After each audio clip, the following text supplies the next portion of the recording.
बाहर सिर्फ वेखना हुंदा है ते वेख के रस लैना हुंदा है। धर्म बारे यह है कि अखां मीट ते ध्यान अंदर लै जा। औखा कम है, औखा कम। स्वामी रामानंद दा भावें इक्को ही शब्द है धन गुरु ग्रंथ साहब जी महाराज दे अंदर बसंत राग दे च बड़ा सार्थक है, बड़ा कीमती है। वो कहते ने कत जाइए रे घर लागो रंग। किथे जावां मैं, घर दे च ही रंग लग गया, भटकना मिट गई है। कत जाइए रे घर लागो रंग, मेरा चित ना चलत मन भयो पंग। यादां जद बाहर चलन तो मन भटक रहा है, सोचनी जद बाहर जावे तो मन भटक रहा है, विचार जद बाहर मुखी होवन तो मन बाहर भटक रहा है। हर वक्त मन बाहर भटकता है। कि बाहर किस तरह भटकता है? समय दे च भटकता है, वकत दे च भटकता है, काल दे च भटकता है। गुजरे हुए समय दियां यादां दे चले जाता है, आने वाले समय की चिंता दे चला जाता है। मनुख जिथे बैठा होगा है मन अकाल दा हिस्सा। मन तू जोत स्वरूप है अपना मूल पछाण, है ते अकाल दा हिस्सा। भटकदा अकाल दे च है।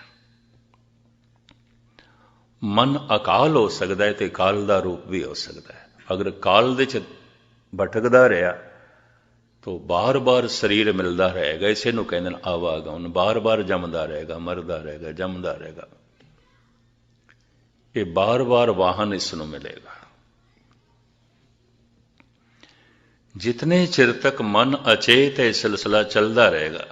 हुणे कीर्तन दे च एक पंक्ति आई सी, मिटियो अंधेर मिलत हर नानक, जन्म जन्म की सोई जागी। शरीर रात नूं सौ जांदा है, सवेरे जाग पैंदा है। ये मन ते कई जन्मां दा सुता पिया। ये भी मैं पता नहीं कितने जन्मां दा।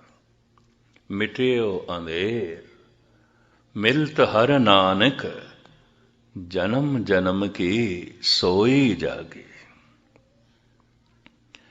शरीर सवेरे घरों निकलिया, शाम नूं वापस आंदा है। ये मन ते अपने घर तो पता नहीं कितने जन्मां दा निकलिया, वापस जाना ही भुल गया। आवाज़ मारदे ने धन गुरु नानक गुरु तेग बहादुर साहब जी महाराज, मेरे मन परदेसी वे प्यारे आओ घरे। किथे तक भटकेगा, किथे तक भटकेगा? जब कोई कहता है मेरा मन इत्थे नहीं टिकदा, ये तेरा घर ही नहीं है। किधरे भी मन टिकदा नहीं, क्योंकि मन का वो घर ही नहीं है। ये अपने घर ही टिक सकता है। कोई पदार्थ, कोई रंग रूप, कोई पसारा, कोई प्रभता मन का घर नहीं है। मन का घर प्रभु है। कोई पदार्थ मन का घर नहीं है।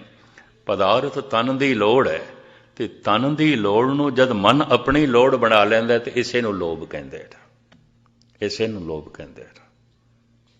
पदार्थ ते तन की लोड़ सी, इसनूं इसने अपनी मन की लोड़ बना लिया। बड़े ध्यान नाल सुनना। और मन का उस दे च कोई रजेवा नहीं। हाँ, तन की तृप्ति हो सकती है। भोजन तन की लोड़ है, पर मन ने अपनी लोड़ बना रहा है। बार बार याद आ रहा है, ऐ खा लवां, ओ खा लवां, ओ खा लवां। ये तो तन की लोड़ सी। भुख भी नहीं लगी तो मन याद करी जा रहा है तरह तरह के पकवानों नूं।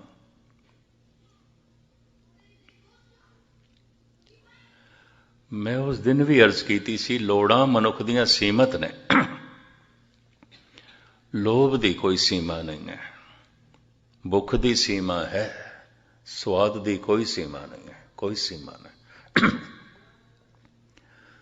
तन दियां लोड़ां नूं जद मनुख मन अपनी लोड़ बना लैंदा है, उसे नूं वासना कहंदे ने। गुस्ताखी माफ, दो शब्द बर्दाश्त कर लेना। काम तन की लोड़ है, मन की नहीं। जद मन अपनी लोड़ बना लैंदा है, वासना बन जाता है। पदार्थ तन की लोड़ है, मन की नहीं। जद मन अपनी लोड़ बना लैंदा, इसनूं लोभ कहंदे ने। शक्ति, ताकत, प्रभुता, ये बाहर की कोई सहूलतां वास्ते चाहिए होनी है तन, लेकिन जब मन अपनी लोड़ बना लेंदा है ये हंकार बन जाता है, प्रबल हंकार बन जाता है। जो सिर्फ तन की लोड़ है, मन ने अपनी लोड़ बना लिया, तो जब प्राप्त हो जाता है मन की तृप्ति नहीं, तृप्ति नहीं। एक निर्धन ते निर्धन है, चोटी का धनवान भी निर्धन है, ये भी महसूस करते हैं। इस चक्कर च ना पैना।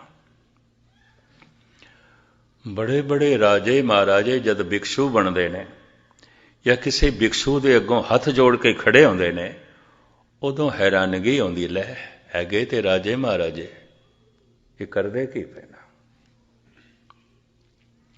गुरु नानक इसका जिक्र भी करते हैं, रोवें राजे कन्न पड़ाए, घर घर मांगे बिखिया जा। हैगे ते शहनशाह सन, लेकिन पता चलिया ते तन की लोड़ से में मन की लोड़ बनाई। पदार्थ तन की लोड़ ने, जब मन की लोड़ बना लईए मन नहीं टिकता। किसी राज सिंघासन ते मन नहीं टिकता, तन ही बैठता। किसी पदार्थ दे मन नहीं टिकता, सिर्फ तन ही जुड़ता। ये भी महसूस करें। किसी रूप दे मन नहीं बैठता, सिर्फ वक्त ही है, वक्त ही है। मन की लोड़ नहीं है। मन की लोड़ परमात्मा है, मन की लोड़ प्रभु है, प्रभुता नहीं है। मन की लोड़ राम है, काम नहीं है। मन की लोड़ परमात्मा है, पदार्थ नहीं है। मन की लोड़ प्रभु है, प्रभुता नहीं है। जब कोई प्रभुता नूं, पदार्थ नूं, काम नूं अपने मन की लोड़ बना लैंदा है, भटकना वध जांदी है, वध जांदी है, भटकना वध जांदी है। क्योंकि टिकदा नहीं, वो किधरे भी टिकदा नहीं। मन भटकदा है काल दे विच, समय दे विच, गुजरे हुए समय दियां यादां दे विच भटकदा है। मन नूं भटकण वास्ते कोई अस्थान नहीं चाहिए, जगह नहीं चाहिए। जगह चाहिए तन नूं, दौड़न भजन वास्ते, काम करन वास्ते अस्थान चाहिए तन नूं, मन नूं नहीं चाहिए। मन ते 4 फुट की जगह च भी बंदा बैठा है, मन हज़ारां मील की वाट तय करेगा। वो समय च भटकदा है, वो वक़्त दे च भटकदा है। गुजरे हुए समय दियां यादां दे च भटकेगा। तुसीं आखोगे क्यों भटकदा है, यादां दे च क्यों भटकदा है? कुछ मिलिया सी, बड़ी खुशी मिली सी मिल के, कुछ मन भावंदा मिलिया सी, बड़ी खुशी मिली, फिर बिछड़ गया, बड़ी चोट लगी, बड़ा दुख होया। यादां किस दियां आउंदियां ने? दुख सुख दियां। जद मनुख कोई यादां दे च बैठा होवे, या सुखां नूं याद कर रहा होवेगा या दुखां नूं, और की याद करदा है, और की याद करदा है। बगौर मुताला कर लेना।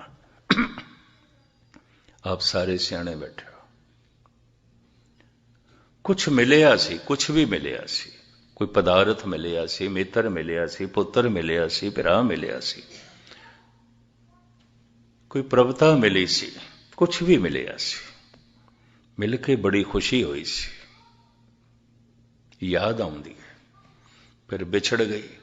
समय विच जो कुछ भी मिलता है बिछड़ता है, कुछ भी मिलता है। ये जीवन में मिले है बिछड़ेगा, जवानी मिली है बिछड़ेगी, बचपना मिलिया बिछड़ गया। मिलना बिछड़ना, मिलना बिछड़ना इस समय का सुभाव है, काल का सुभाव है। मिलिया सी, बड़ी खुशी मिली, याद आउंदी है, बिछड़ गया, बड़ी चोट लगी, बड़ा दुख होया, याद आउंदा है। यादां दुख सुख दियां आउंदियां ते यादां दा संबंध गुजरे हुए समय नाल हुंदा है। उंज समा इक्को ही है, कदी चक्कर च ना पैना कि समय दे कोई 3 रूप ने। मनुख करके समा दा ये विभाजन हो जाता है, वंड हो जाती है। भूत भविष्य वर्तमान असी कह देंगे, माजी हाल मुस्तकबिल असी कह देंगे। उन समा एक है, परमात्मा की दुनिया समा एक है। मेरे करके कुछ जिहड़ा गुजरा होया समा है वह मेरा भूतकाल है, आने वाला भविष्य है, जो सामने है वर्तमान है। ये मेरे करके, मैं नहीं हाँ तो समा तो एक ही है। उम्मीद है गल पकड़ते चा गई। समय दे कोई तीन रूप नहीं, मनुख करके तीन रूप हो जाता है। मेरा कुछ गुजरिया होया समा है, मेरा कुछ आने वाला समा, उन समा इको है। मन चला जाता है गुजरे हुए समय दियां यादां विच, ते यादां विच की आउंदा है दुख ते सुख। कदी दुखां नूं याद करदा, कदी सुखां नूं। फिर मन चला जाता है आने वाले समय। क्यों? आने वाले समय की चिंता है। हुण जो कुछ मिलिया होया है किधरे चला ना जाए, चिंता है।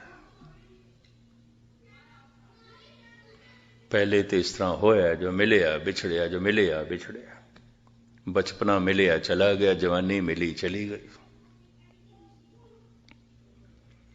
जीवन विच मनुख नूं बहुत कुछ मिलता है और जाता है, पता नहीं कितना कुछ मिले और कितने मिले बिछड़े। बाबा फरीद अपने आप को इंज समझाते हैं, फरीदा किथे तैडे मां पिया जे नहीं तू जणिया, कल ते तेरी मां है सी अज कोई नहीं। 5 साल ते पिता है सी अज कोई नहीं। 10 साल पहले मां है सी अज कोई नहीं। फरीदा किथे तेडे मां पिया जे नहीं तू जणिया, तैं पासों लद गए तू अजे ना पतीणिया। मन भटकदा है गुजरे हुए समय दियां यादां विच। यादां दुख सुख दियां होंदियां ने। कुछ मिलिया सी, मिल के खुशी हुई सी, याद आउंदी है। बिछड़ गया, बिछड़ के चोट लगी, याद आउंदी है। मन चला जाता है चिंता दे, भविष्य की चिंता, आने वाले समय की चिंता। हुण जो मिले होया है किधरे बिछड़ ना जाए, और हुण जो कुछ मैं चाहना किधरे ऐसा ना हो कि ना मिले, ना मिले, चिंता। जो कुछ मिले होया है किधरे ऐसा ना हो चला जाए, चिंता। जो कुछ मैं चाहना ऐसा ना हो किधरे ना मिले, चिंता। मन या ते गुजरे हुए समय दियां यादां दे चाहुंदा है, दुख सुख दे चाहुंदा है, या मन आने वाले समय की चिंता दे चाहुंदा है। हुण जो कुछ है, हुण ये जीवन है, किधरे चला ना जाए। कबीर समझाते ने, पाड़ोसी के जो हुआ तू अपने भी जान। किहड़े चक्रां च पिया तू? जो पड़ोसी दे घर होया तेरे नाल भी होना है। किहड़े चक्रां च पिया तू? तू कितना भी अपने आप को समझा ले, पड़ोसी नाल होया मेरे नाल नहीं होना, ओदी अर्थी उठी है मेरी नहीं उठेगी। ओ बुढ़ा होया है मैं नहीं आवांगा। कबीर कहते ने इस चक्कर च पै ही ना। पड़ोसी के जो हुआ तू अपने भी जान। कहते ने मन टिक गया, मन भगवान दे टिक गया, समा मिट गया, काल मिट गया। इसे नूं टिकाऊ कहते हैं। और मन किधरे भी नहीं टिकेगा, किधरे भी नहीं टिकेगा। ना परिवार दे टिकेगा, ना कारोबार दे टिकेगा, ना पदार्थां दे टिकेगा।